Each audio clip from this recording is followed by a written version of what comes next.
Mungkin ke Mbak Titi dulu. Tadi kita nyinggung soal PDIP begitu ya. Walaupun kemungkinannya bisa saja nanti kita masih bisa melihat setelah 20 Oktober kalau kata Mas Burhan. Tapi kalau kita lihat di parlemen saat ini kursi PDIP itu yang paling banyak. Ya. Kemudian kalau nantinya masuk ke pemerintahan ini apa yang akan terjadi? Bisa seperti apa nih demokrasinya Mbak Titi? Iya, salah satu yang kita harapkan dari partai politik itu kan menghormati dan menghargai suara yang sudah diberikan oleh pemilih ya.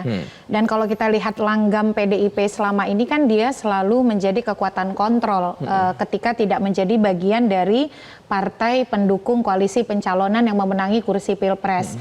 Nah, harapan itu juga yang sebenarnya masih kita labuhkan untuk punya kekuatan kontrol atau tidak semua itu dirangkul masuk begitu ke dalam pemerintahan. Karena pernyataan Pak Prabowo tadi menarik, meminta elit untuk saling bekerja sama. Bekerja sama itu bisa dua.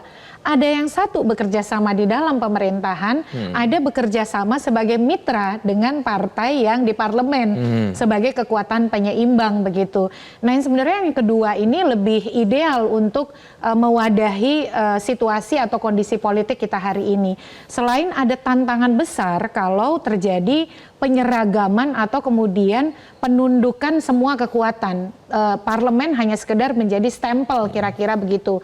Kita lihat ya, meskipun ada rasa keraguan pada MK atau ketidakpuasan misalnya karena putusan perselisihan hasil, tetapi MK itu mulai menunjukkan perubahan di dalam menilai produk perundang-undangan setelah putusan 90.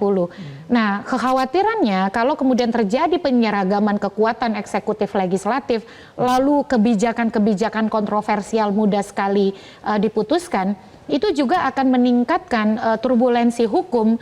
Kebijakan setiap undang-undang disahkan mudah sekali dibawa ke Mahkamah Konstitusi. Apalagi kemudian kalau substansinya mengalami kesenjangan dengan aspirasi publik kebanyakan begitu. Dan itu kan terlihat Mas Jason ya, ada peningkatan yudisialisasi politik, keterlibatan pengadilan yang sangat dominan di dalam persoalan-persoalan politik, termasuk juga bagaimana menilai konstitusionalitas undang-undang. Dan itu dilatar belakangi oleh undang-undang yang di dalam pengesahannya kecenderungannya sekedar mengikuti selera eksekutif. Nah, oleh karena itu kita berharap ada dialektika di parlemen kita. Jadi kerjasama antar elit itu termasuk saling menghargai pilihan politik bagi yang ingin masuk ke dalam pemerintahan, termasuk juga membiarkan yang ingin memilih jalan demokrasi sebagai kekuatan penyeimbang.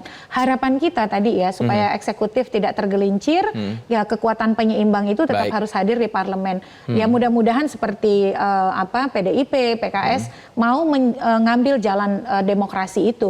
Gitu. Baik, saya ke Mas Burhan. Mas Burhan, sebelum tadi kita jeda, saya mau tanya lagi, berarti artinya seberapa besar kemungkinannya kalau misalnya nanti PDIP dalam tanda kutip dirayu untuk masuk ke dalam pemerintahan? Dan yang kedua adalah dari sekian banyak partai politik di luar pengusung dari 02 itu, dari ada Nasdem, kemudian PKB, PKS, dan juga PDIP, ini secara urutan mana yang potensinya paling besar untuk langsung bergabung ke dalam pemerintahan? Saya jawab yang kedua dulu, karena sebelumnya saya sudah mengindikasikan dari 5 partai pendukung paslon 01 dan 03 yang potensial masuk lebih awal adalah Nasdem dan P3. Itu 2 partai itu. PKB bisa jadi menyusul kemudian, artinya kemungkinan untuk masuk ke dalam pemerintahan besar. Sementara PKS dan PD Perjuangan itu potensinya untuk berada di luar itu yang relatif lebih besar ketimbang 3 partai yang lain. Nah, untuk PD Perjuangan itu memang sangat ditentukan oleh relasi Presiden Jokowi dengan Presiden-elek Pak Prabowo. Dan relasi itu diuji terutama setelah Pak Jokowi tidak lagi menjadi presiden. Kalau sekarang kan Presiden Jokowi masih punya power dan itu menentukan juga bagaimana hubungan Pak Jokowi dengan Pak Prabowo. Jangan lupa, salah satu faktor yang membuat Pak Prabowo menang telak adalah faktor Jokowi. Ya. Dan itu yang saya kira diingat betul oleh Pak Prabowo.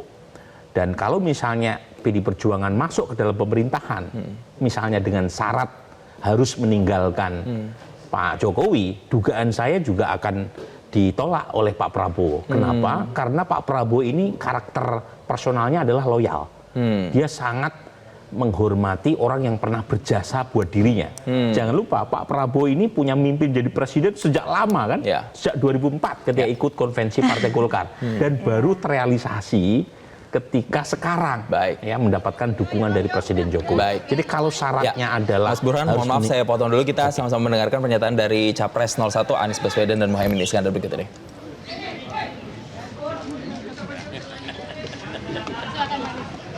Sebuah proses bernegara dan kita menghormati proses bernegara itu hingga tuntas. Itulah kami bersama di sini menghormati proses dan ini semua kami kerjakan dengan tanpa melupakan dan ingin mengingatkan pada semua bahwa pada sidang MK kemarin banyak sekali catatan-catatan yang harus menjadi bahan perbaikan. Itu harus tetap diingat. Di sisi lain kita hormati proses bernegara. Sebabnya kami hadir di sini. Cukup ya? Kalau nanti diajak ngobrol-ngobrol terus diajak merangkul bareng pemerintah gimana kan? Pak Prabowo langsung. Pokoknya sekarang di proses ini. Mungkin katanya nanti mau ketemu Pak Prabowo ya? Setelah pertemuan dulu. Ya kita tunggu aja nanti. Pak Prabowo mau ke DPR. Kita tunggu aja. Kita kan nunggu. Tapi dengan segala catatan terkait pemilu kemarin, apakah PKB nanti di DPR akan mengusulkan revisi undang-undang pemilu untuk memperluas? Ya 5 tahun kita pasti menyempurnakan seluruh kelemahan-kelemahan dari undang-undang pemilu kita. Sebetulnya PKB masih ingin ada angket. Tujuannya adalah membaca secara detail titik lemah dari keterpurukan demokrasi. Untuk undangan hari ini tuh PKB yang undang atau Pak Prabowo yang bersilaturahmi? Nanti lihat aja. Aduh, tidak bisa, tidak masuk suaranya. Baik, sekarang saya mau ke Mas Burhan langsung. Ini kita melihat ada Capres 01 Anies Baswedan dan juga Muhaimin Iskandar yang sudah datang. Bersamaan kompak melempar senyum kepada teman-teman media. Apa yang bisa ditanggapi Mas Burhan dari kedatangan mereka? Ini gesture politik yang sangat baik dan positif yang ditujukan oleh Mas Anies dan Gus Muhaimin. Jadi publik harus mengapresiasi kebesaran hati keduanya. Dan menurut saya ini baru pertama kali ya Mbak Titi ya, baru pertama kali. calon presiden dan wakil presiden yang kalah itu bersedia hadir untuk penetapan kemenangan rivalnya. Jadi ini luar biasa. Jadi ini pelajaran politik yang sangat positif yang harus dipelihara untuk kedepannya. Karena ini tradisi yang baik dan men-set up satu standar ukur, ya, mistar ukur yang tinggi. Buat siapapun calon pemimpin daerah maupun nasional, apapun hasil pemilu, dan ketika hakim sudah mengambil keputusan harus dihormati dan mengucapkan selamat hadir kepada rivalnya yang menang. Jadi ini satu proses yang harus kita apresiasi bersama, terutama buat Mas Anies dan Gus Muhaimin ya, yang dengan jiwa besar datang menghadiri satu prosesi yang sebenarnya untuk perayaan lawannya. Nah ini kan satu hal yang positif.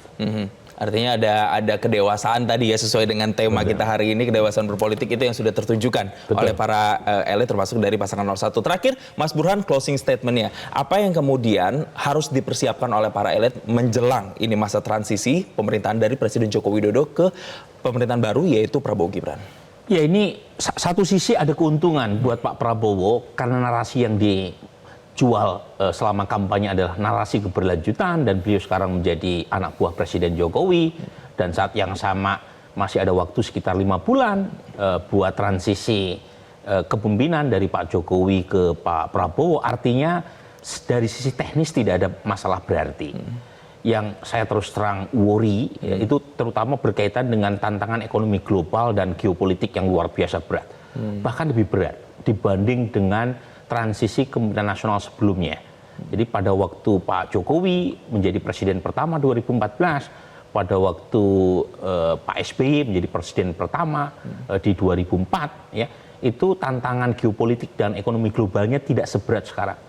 Ini luar biasa berat ya, perang Ukraina Rusia belum selesai, kemudian kita tahu ada ketegangan di Pasifik antara China dan US, ditambah lagi ketegangan di Timur Tengah, ya, belum lagi dolar yang melemah, dolar yang menguat. Jadi ada banyak tantangan, ya, termasuk juga ketahanan pangan kita. Jadi dibutuhkan satu transisi yang betul-betul matang, sehingga ketika Pak Prabowo dilantik sebagai presiden secara resmi oleh MPR, itu beliau sudah flying start. Ya, startnya udah melompat. Jadi sekarang ada waktu 5 bulan untuk persiapan itu, tetapi lagi-lagi tantangan ekonomi global, tantangan geopolitik tadi, jangan sampai mematikan oposisi. Jadi pemerintah kuat kita dukung, tapi juga jangan terlalu banyak kekuatan yang direkrut ke dalam pemerintahan. Sisakan kekuatan oposisi yang memadai untuk mengkritik pemerintah. Kemudian jangan anggap media dan NGO yang kritis sebagai musuh, karena itu tanda-tanda democratic regression adalah mematikan kekuatan oposisi formal dan informal. Berikan ruang buat mereka untuk mengkritik seluas mungkin kebijakan yang diambil, karena dalam suasana kritik yang sehat itu akan melahirkan kebijakan yang baik. Baik, saya kira itu. Ya, baik, itu catatan yang kemudian bisa diharapkan nanti di masa transisi ini bisa dilakukan transisi yang matang tadi catatannya ya, Mas